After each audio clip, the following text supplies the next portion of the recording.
It's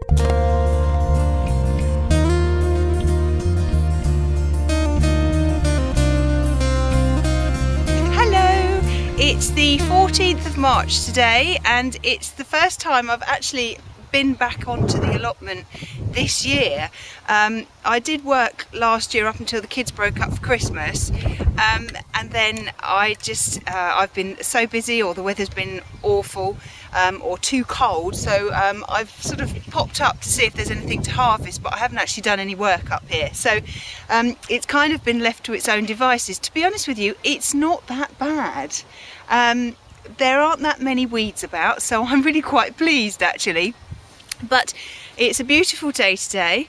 It's a little, the wind's cold, my ears are getting cold, and I don't like getting cold ears, and it is a little bit windy up here, so I won't be up here for long today, but what I'm going to show you is I'm just going to dig one of the beds over, take out the last few weeds that are in here, and then I'm going to start to sow some seeds, which is so exciting because we're very nearly at spring, and the soil is now warm enough. It's been warm, sort of warming up very, very gradually.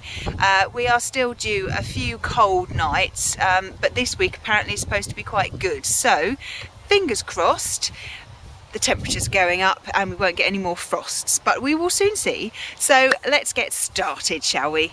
Now hopefully you can see the soil itself is not too bad. It looks like down here a fox has decided to have a little quick dig, but that doesn't matter. So I'll just get the fork in and just turn it over, remove any of the couch grass or any of the other weeds that you find. Make sure you push the fork as far down as you can, basically to the top of the prongs, and that way you'll get some nice oxygen into the soil, and you can break it all up, and hopefully it'll do quite well. If it's had frosts, then it should break up really quite nicely. So I'm going to carry on doing this, and I will come back to you when I've done. Okay, I've dug over all that bed. It was harder than I expected it to be.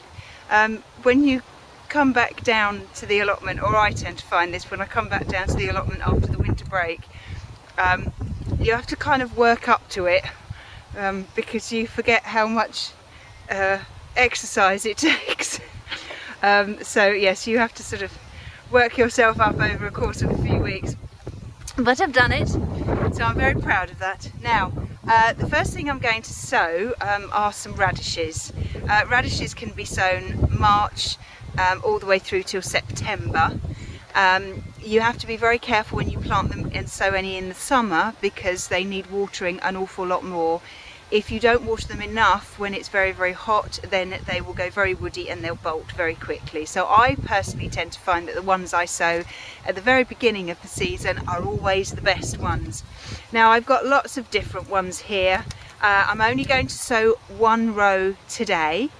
And then in a few weeks time, maybe a month's time actually, I'll see how they go. I'll sow another line, and so on and so forth all the way through the season. So I'll have a nice supply all the way through the summer. These can be sown in containers if you don't have space in the ground. They don't take up much space, and in fact they do very, very well if you sow them in like a raised bed or in a long trough.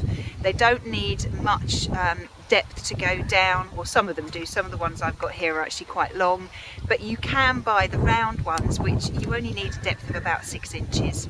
So the ones that I'm going to, well, I'll show you them all. I've got these little round ones here, which are very, very sweet, which I grow a lot.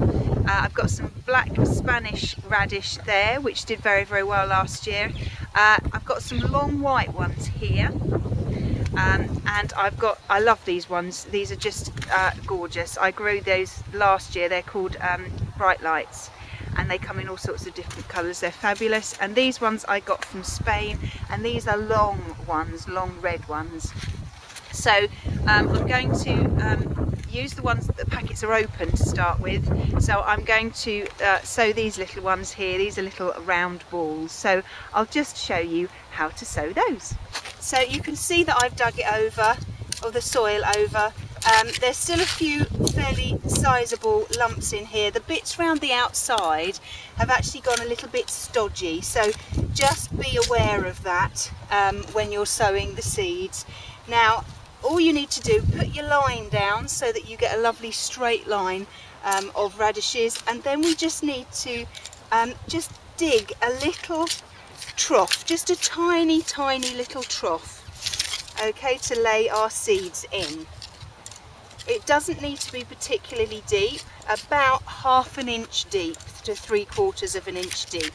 Just push the soil along and just make a little trough. So I'll carry on doing it all the way to the end of the line, and then I'll come back to you. So the next thing I want to do is just to run some water just along the trough. I know the soil is damp, but it evens the soil up and it makes it nice and level for when you're about to sow your seeds.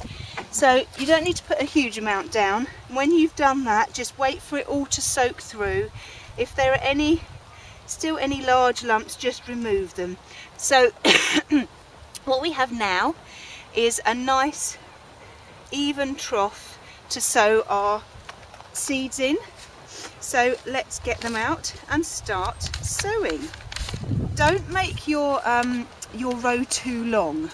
I would suggest about a 6 to 8 foot row, or maybe even shorter. It depends how many of you like radishes, but don't sow too many, because you most probably won't be able to eat them fast enough.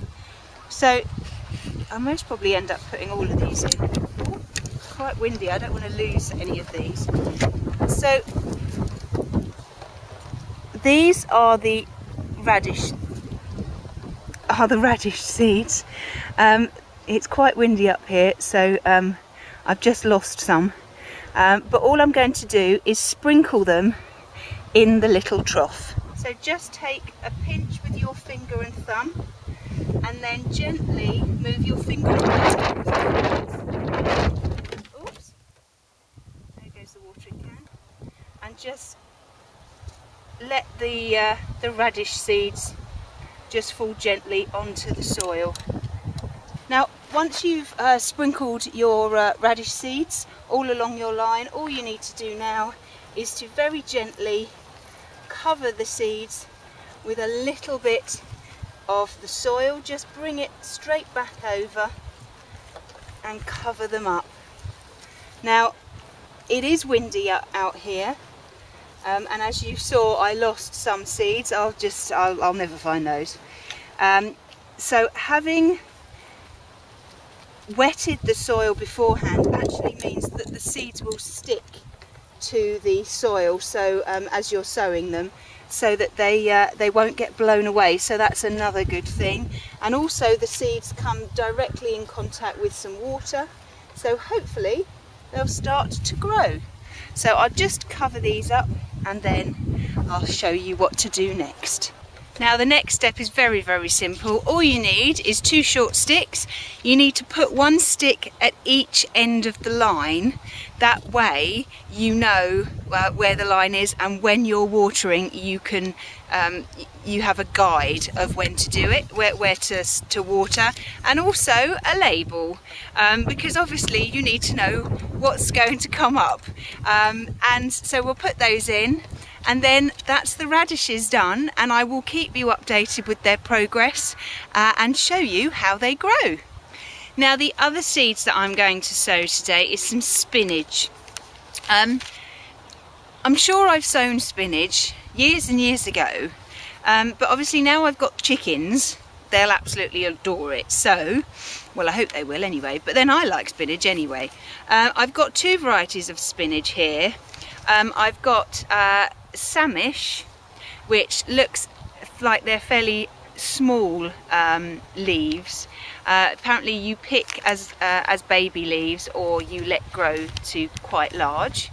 There's a very long harvest period for these, and the other ones are these ones here.